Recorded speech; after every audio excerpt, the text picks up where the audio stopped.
Ok, muy buenas tardes. FECULAI, a los miembros de FECULAI, al grupo KIAS, le da la bienvenida, unificando para la independencia del abogado, le da la más cordial bienvenida al doctor Víctor Alessi. El doctor Víctor Alessi es catedrático titular de Economía en la Universidad de Panamá, en el Centro Regional Universitario de Colón, donde actualmente ocupa el cargo de subdirector. Entre la semblanza del doctor tenemos que es gerente en la universidad, que tiene un doctorado en la gerencia universitaria del Caribe, tiene un posgrado en planificación, es profesor en educación media y también ha escrito en la revista RILAC, ¿no? Okay. Con esto le doy la bienvenida al doctor Víctor Alessi. Los micrófonos son todos suyos. Sí, muy buenas tardes.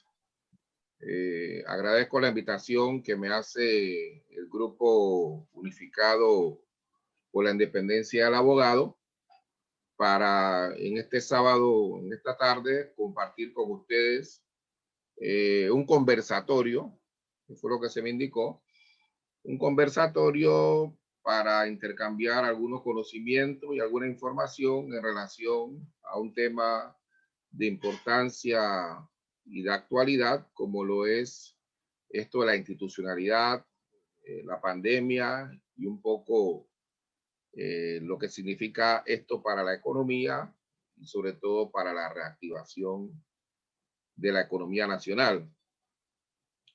De tal manera que vamos a compartir pantalla aquí un momentito.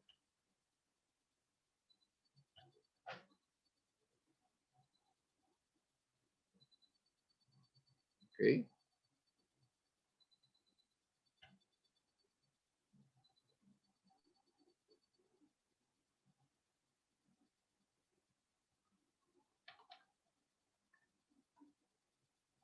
Sí, nosotros en este conversatorio básicamente vamos a ver un poco esto del concepto de institucionalidad y qué importancia y relación guarda con la economía. Un poco lo que ha sido el impacto socioeconómico de la pandemia COVID-19 en Panamá y conversaremos un poco sobre algunas perspectivas en torno a la economía nacional. Entendiendo que se trata de un grupo de abogados y me imagino que la mayoría de las personas que accesan a la actividad son profesionales del derecho y otros graduados o estudiando derecho. Trataremos pues de destacar la importancia que tiene esto para la formación de los abogados, entendiendo que si hay un concepto que hace converger a la ciencia política, a la sociología, a la economía, es precisamente el concepto de instituciones. El concepto de instituciones que anteriormente, digamos, antes de que tuviera mayor fuerza la corriente neoinstitucionalista de la economía, siempre se entendió que básicamente el desarrollo económico de los países tenía que ver más con los procesos de acumulación de factores productivos. No fue sino básicamente con los planteamientos de Douglas North, Premio Nobel de Economía, uno de los líderes de la nueva economía institucional, que empezó a dársele mayor importancia al tema de las instituciones para el crecimiento y desarrollo de la economía. Cuando Douglas North señaló las instituciones importan, al igual que economistas como Joseph Stiglitz, Premio Nobel, los trabajos de Elinor Ostrom, la única mujer que no siendo economista, es de la ciencia política, por su trabajo precisamente en el campo de la institucionalidad y su importancia para la gestión económica de los recursos comunes, logró convertirse en Premio Nobel de Economía. Elinor North Elinor Ostrom, politóloga, Premio Nobel de Economía, única mujer hasta ahora en ganar el Premio Nobel de la Ciencia de la Economía. Entonces nosotros entendemos desde el punto de vista de la economía las instituciones como las reglas del juego. Reglas del juego que generan pues los incentivos y las sanciones que van a establecerse conforme al comportamiento de los agentes económicos. Lo que significa que cuando uno tiene reglas del juego que son transparentes, que son robustas, eso genera lo que llamamos también alto nivel de capital social. Es decir, entiéndase por esto, genera un alto nivel de confianza entre los agentes económicos, lo que permite que los contratos, los arreglos, los mecanismos de distribución sean mucho más fluidos, mucho más transparentes, porque el nivel de confianza, es decir, el capital social, está sustentado por una institucionalidad robusta, transparente, y que esto permite que las personas tengan esa confianza. Entonces, este concepto de instituciones sí es importante en la economía y de hecho uno de los aspectos que se viene utilizando para valorar, incluso para medir los niveles de competitividad de un país es precisamente las instituciones. Organismos como el Foro Económico Mundial vienen todos los años publicando lo que se llama el Informe de Competitividad Global, que mide un ranking, establece un ranking de competitividad de los países del mundo.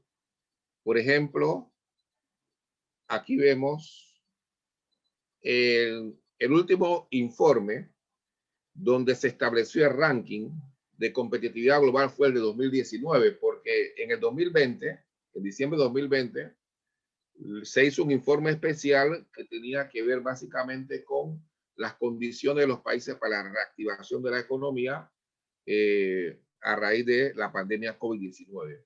Pero el último informe donde se establece el ranking global es el de 2019 y aquí les traigo algunos datos que tienen que ver con la situación de Panamá en ese informe de competitividad, que se toma en cuenta 12 pilares para medir la competitividad de un país. Uno de esos pilares, el pilar número 1, es instituciones. Y allí, en ese pilar, instituciones, existen una serie de indicadores que nos van a indicar cuál es la posición del país dentro de el total de países que se utilizan para llevar a cabo estas mediciones. En el año 2019 se evaluaron 141 países. 141 países fueron medidos en términos de su competitividad. Panamá a nivel global quedó en la posición 66, lo que significó un descenso de Panamá en el ranking global de competitividad. Panamá logró su mejor exposición en este ranking en la posición 38, luego en la posición 40, llegó a la posición 38 y luego fue descendiendo de manera sostenida hasta ubicarse actualmente en la posición 66 de 141 países. Ese, digamos, es el ranking global de Panamá, la posición 66. Sin embargo, cuando uno observa pilar por pilar la posición de Panamá en este ranking, uno encuentra hallazgos interesantes. Por ejemplo, en el pilar 1, instituciones. Allí hay distintos indicadores. Los indicadores que a nosotros nos interesan en razón de del grupo a la cual nos estamos dirigiendo, que es el grupo de abogados, son los que guardan justamente relación un poco con el tema legal, el tema del derecho. Por ejemplo, hay un indicador dentro del pilar de instituciones que es check and balance, es decir, el equilibrio que debe haber entre los poderes del Estado. Fíjense, allí en ese indicador se mide lo que es la independencia judicial del país. Y en ese aspecto, independencia judicial, Panamá se ocupa en la posición 129 a nivel global. Es decir, de los 141 países que fueron medidos, Panamá queda en ese aspecto en la posición 129. De hecho, es la posición más baja en la que queda Panamá cuando uno revisa todos los indicadores que son evaluados. Todos los indicadores que fueron evaluados en este aspecto de la independencia judicial, el país donde tiene su peor desempeño competitivo, lo que significa que hay una fuerte percepción que se convierte básicamente en una realidad de que no hay una efectiva independencia judicial en Panamá. Otro aspecto es la eficiencia del marco legal, es decir, de qué manera, digamos, las reglas del juego, el marco institucional en Panamá es competitivo y allí quedamos en la posición 92. Otro aspecto que se evalúa dentro del plan de instituciones tiene que ver con la libertad de prensa. Y allí nosotros quedamos en la posición 64. Si seguimos revisando este pilar de instituciones, que nos interesa mucho por el tema que estamos abordando, en el indicador que tiene que ver con desempeño del sector público, es decir, allí se mide la carga de la regulación gubernamental, estamos en la posición 81. Otro aspecto que se mide también en este indicador tiene que ver con la eficiencia del marco legal en la solución de controversia, y allí quedamos en la posición 110 de los 141 países evaluados. La participación electrónica, es decir, de qué manera el desempeño del sector público se hace más competitivo en la medida en que los procesos están siendo digitalizados, se está utilizando la tecnología de la información y la comunicación. Ahí estamos un poquito mejor, ahí quedamos en la posición 63. Otro indicador también importante que guarda relación con el pilar de las instituciones tiene que ver con la transparencia. En ese indicador, Panamá queda en la posición 81. Recuerden que Panamá a nivel global queda en la posición 66 a nivel global. De los 141 países, el país queda en la posición 66 a nivel global, pero estamos revisando indicadores específicos para ver en estos indicadores cuál es el nivel de competitividad del país. Y en este pilar de instituciones estamos revisando estos indicadores, y cuando nos vamos a transparencia, donde se mide la incidencia de la corrupción en la competitividad del país, ahí quedamos en la posición 81. Es decir, que en todos estos aspectos estamos incluso por debajo de la posición global en que está el país, que es en la posición 66. Los derechos de propiedad, que es otro indicador, estamos en la posición 80. La orientación futura del gobierno, en la posición 79. Y la capacidad de respuesta del gobierno al cambio, en la posición 90. Otro aspecto también tiene que ver con la visión a largo plazo del gobierno, y en la posición 106. Lo que indica con este aspecto que se evalúa que no hay una visión de largo plazo.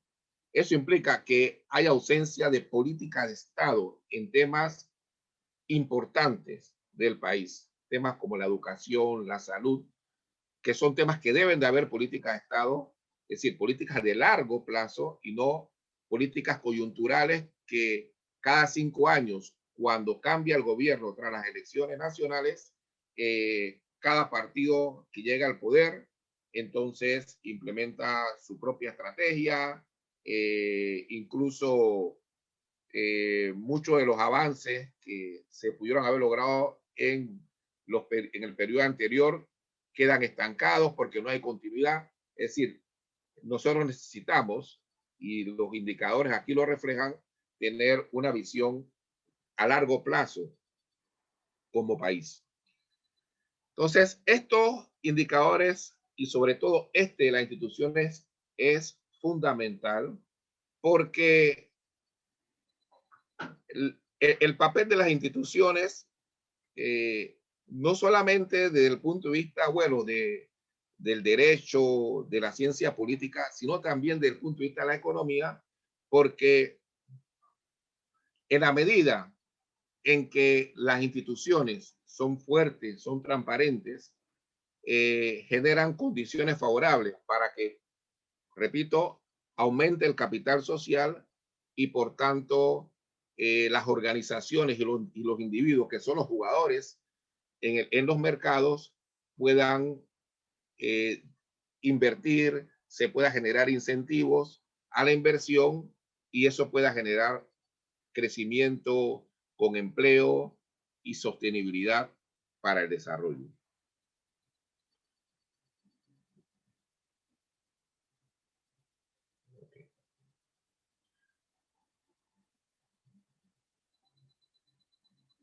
Entonces, nosotros, a partir del marzo de 2020, que la Organización Mundial de la Salud declaró la enfermedad del COVID-19 producida por el coronavirus en marzo del 2020. Esto generó obviamente una fuerte recesión de la economía global. Prácticamente la economía se vio paralizada. Esos resultados económicos de la pandemia han sido totalmente nefastos para la economía de Panamá y del mundo entero. En el caso de Panamá, nosotros tuvimos que en el 2020 el Producto Interno Bruto se contrajo en un 17.9%. El desempleo alcanzó el 18.5%. Sin embargo, en el caso del desempleo, vale la pena destacar el segmento de la juventud. Antes de la pandemia, nosotros teníamos que el desempleo, la tasa de desempleo en los jóvenes hasta 29 años estaba alrededor del 20%. Obviamente que esto se ha profundizado con los efectos negativos de la pandemia, de igual manera que la pobreza aumentó del 12.1 en el 2019 a 14.9 en el 2020 y la desigualdad hasta el 2019, medida por el coeficiente de Gini, es de 49.8 y ese coeficiente Gini de seguro que va a aumentar a más de 50 porque los niveles de pobreza y los niveles de desempleo se han aumentado a raíz de los impactos de la pandemia y obviamente eso genera una situación social que de alguna manera no ha sido mucho más dramática por lo que es la política de asistencia social. Y en eso vale la pena destacar lo siguiente, porque ha habido muchos planteamientos en torno a lo que llaman subsidios. Posiciones, por ejemplo, de algunos que señalan que deben eliminarse los subsidios. Nosotros que hemos hecho investigaciones sobre este tema, podemos decirle que si bien es cierto, Panamá sigue siendo un país con serios problemas de desigualdad, esta situación es mucho más grave precisamente por los programas de transferencia monetaria condicionada, lo que llaman subsidios.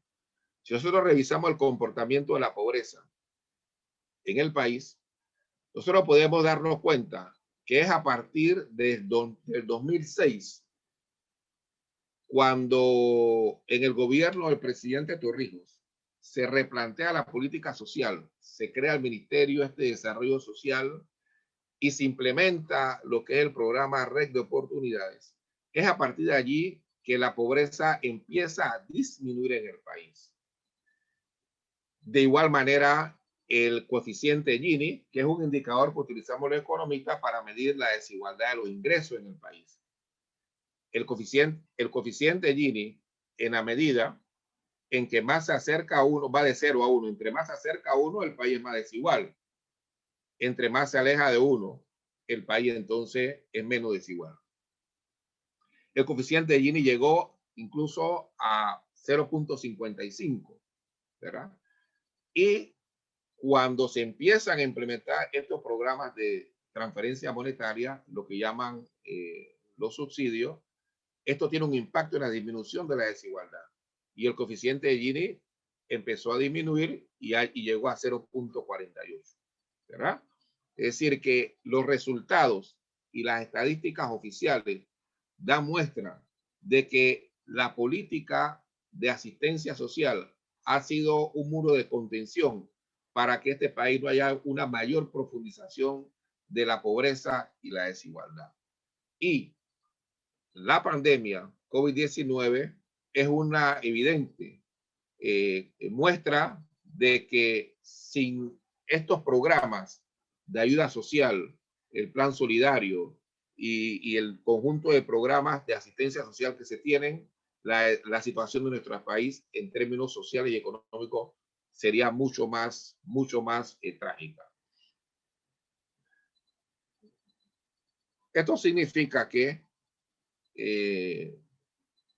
el país tiene que entrar en un proceso de reactivación de la economía nacional. El Foro Económico Mundial, que mide la competitividad global de los países y que publica anualmente un informe que acabamos de revisar, en el caso de Panamá, el indicador que tiene que ver con los indicadores que tienen que ver con el pilar de instituciones.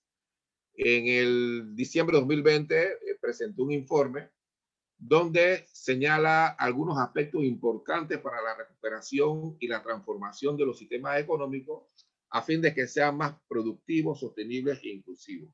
Por ejemplo, en ese informe se habla de la necesidad de generar mayores condiciones habilitantes.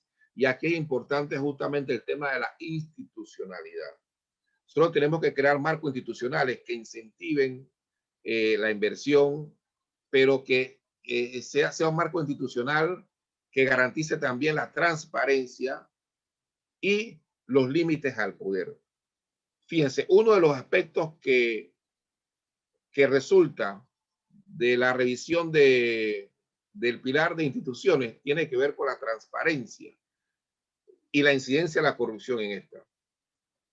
En la medida en que un país tenga una robustez institucional, eso va a depender de transparencia, es decir, que haya rendición de cuentas, pero que además haya límites al poder. Es decir, que el poder, más que descansar en los individuos que están en los cargos, el poder descansa en las normas, en las reglas de juego, ¿verdad? Entonces, el marco institucional tiene que apuntar precisamente a fortalecer eso, a fortalecer los límites al poder y fortalecer más precisamente la rendición de cuentas como un elemento fundamental también de lo que es la gobernanza democrática en un país. De luego, esa es una de las condiciones habilitantes necesarias para la reactivación de la economía. De luego, el capital humano, ¿verdad? Que significa invertir en educación, en salud y sobre todo procurar invertir en formación del capital humano, en el manejo de las tecnologías de la información y la comunicación para un poco contribuir a ir reduciendo la brecha tecnológica y digital en nuestros países. Eso es un tema fundamental en el capital humano, porque fíjense, si ustedes quieren saber si ustedes quieren saber cuál es el potencial futuro que tiene un país, ¿qué nosotros debemos de hacer? Lo que debemos hacer entonces es revisar hoy cómo está su niñez y sus jóvenes, porque el estado en que se encuentren sus niños y sus jóvenes me va a decir a mí cuál es el futuro potencial de ese país. Recordemos que en el caso de Panamá, la pobreza multidimensional afecta duramente a las niñas, niños y adolescentes del país. Las cifras antes de la pandemia indican que el 33%, 32.8, 33% de las niñas, niños y adolescentes panameños padecen pobreza multidimensional. Significa que 1 de cada 3 niños en este país son pobres multidimensionales.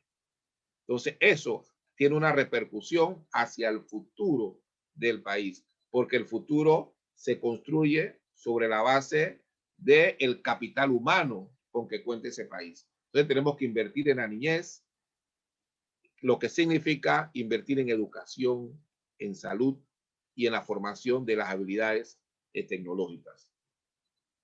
De luego también que un aspecto importante, la reactivación de la economía, el funcionamiento de los mercados y los ecosistemas de innovación. Y esto está vinculado definitivamente al tema del fortalecimiento institucional, porque el Estado, a través del establecimiento de las reglas del juego, lo que hace es mejorar los fallos del mercado, es decir, las externalidades negativas que se puedan producir como resultado del funcionamiento de los mercados. Eso se corrige mediante precisamente el marco institucional adecuado que podamos establecer en la economía. Entonces, trabajar en el funcionamiento institucional es más que nunca una condición habilitante impostergable para lograr incentivar y atraer inversiones con el potencial de transformar las economías de la región.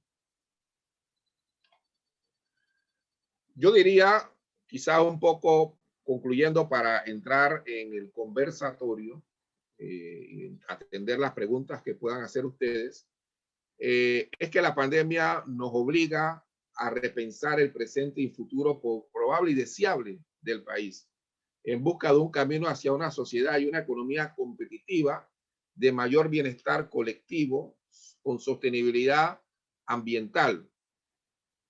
Por eso, como señaló Robert Shiller, un premio Nobel de Economía al diario El País España, que probablemente la pandemia nos va a poner en el camino de un futuro redistributivo, en el que las sociedades piensen en estructuras que faciliten un mayor equilibrio en la manera como la riqueza se asigna.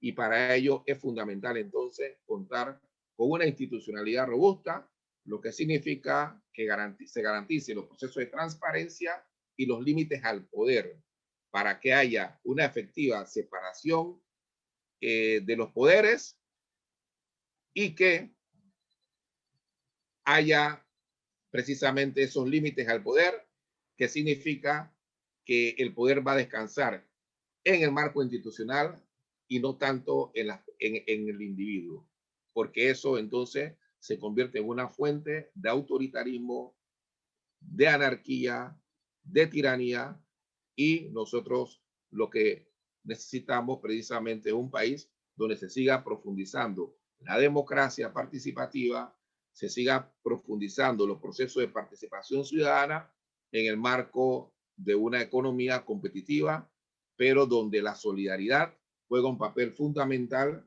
y que ahora en la pandemia se ha podido evidenciar más, de tal manera que hay que continuar, fortalecer, pero de una manera muy enfocada, adecuadamente enfocada, la política de asistencia social como un instrumento para aliviar la pobreza y que este país, que sigue siendo desigual, no profundice la desigualdad y que ello pueda generar situaciones sociales que no podríamos ahora mismo prever sus alcances y que nos podría llevar luego a situaciones que podría poner, digamos, en mucha fragilidad nuestro sistema democrático. y con ello traer también consecuencias económicas que ningún panameño quisiera para nuestro país. Así que por ahora quedo aquí y estamos anuentes pues a escuchar sus comentarios y sus preguntas.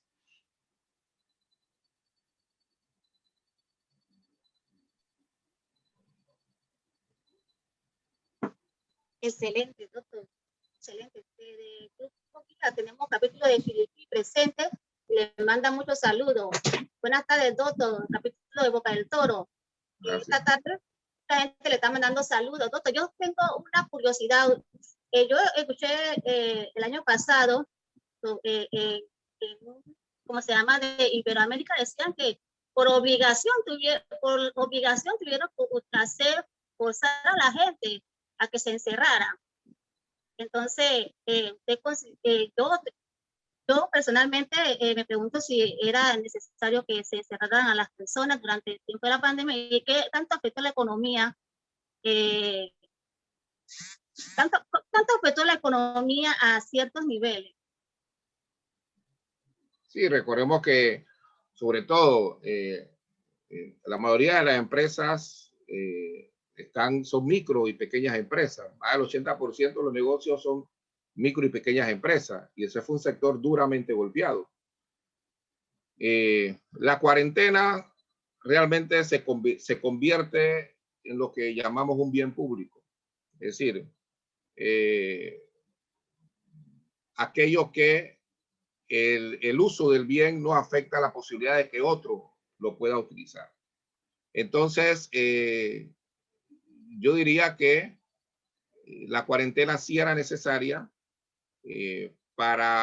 como un mecanismo de enfrentar la pandemia desde el punto de vista sanitario, pero evidentemente eso tuvo repercusiones económicas, ¿verdad? Porque eso significó el cierre de los negocios, la pérdida de empleos, y que ahora lo que tenemos que hacer es, con la inteligencia colectiva, como panameños, poder seguir impulsando este país por mejores días. De hecho, la Universidad de Panamá presentó al país una estrategia de reactivación de la economía, donde allí se establecen la necesidad de que el país se reactive, fortaleciendo la democracia, principio de solidaridad, el tema de la protección ambiental.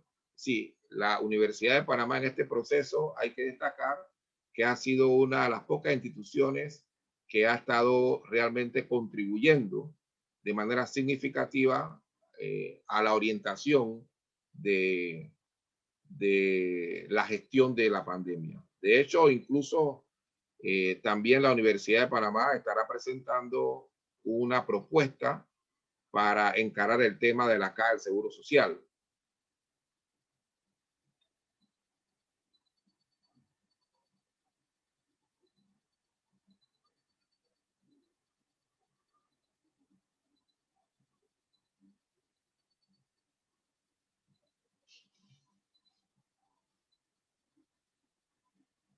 Doctor, ¿me escucha? Sí, le escucho. Cuando ya estaba terminando parece que se le fue el volumen. ¿Hay preguntas?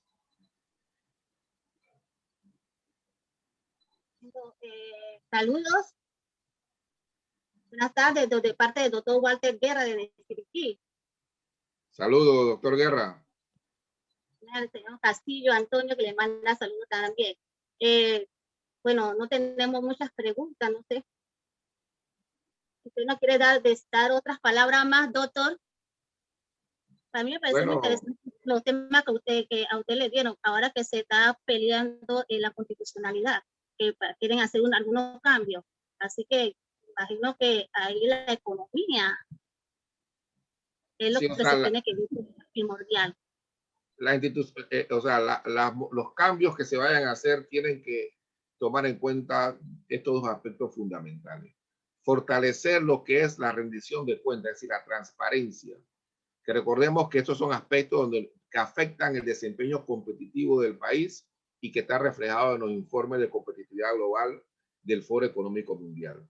y además también los límites al poder. Es decir, lo que Bertrand Russell, un influyente filósofo del siglo pasado, hablaba de el poder domado. Es decir, que es limitar el poder de los individuos para que eso no sea fuente de tiranía. Entonces, lo que debe el poder es descansar en el marco institucional, ¿verdad? Robusto y transparente, en la medida para que eso precisamente se constituyan unos límites al poder que puedan tener los individuos per se y no en la norma. Cuando en un país el poder descansa en los individuos y no en las normas, entonces es un poder que está a un paso de la tiranía y la arbitrariedad.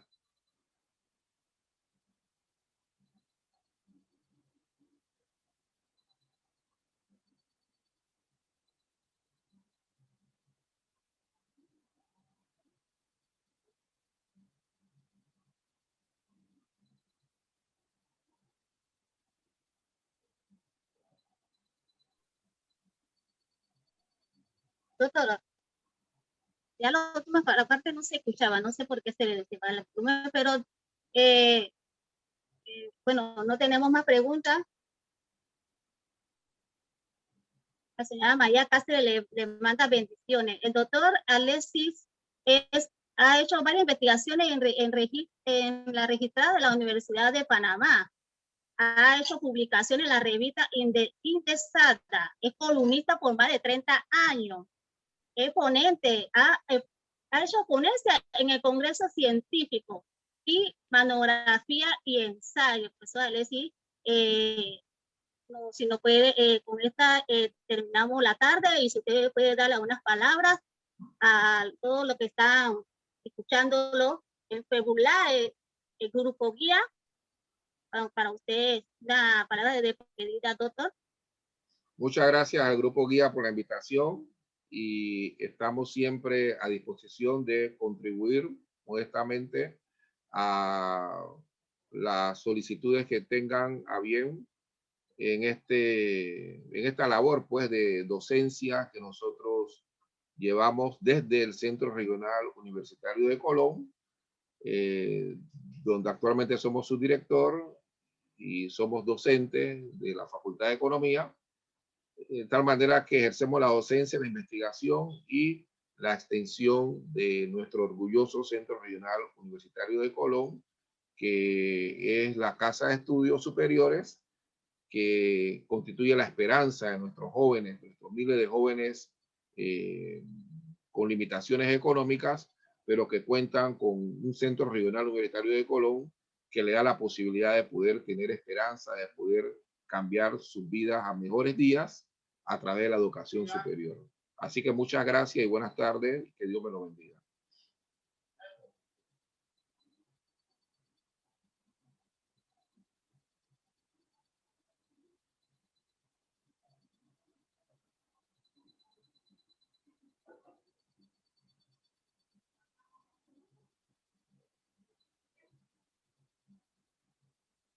Doctor, muchas gracias por su participación. Me pareció muy excelente. Yo estoy muy feliz de haberlo.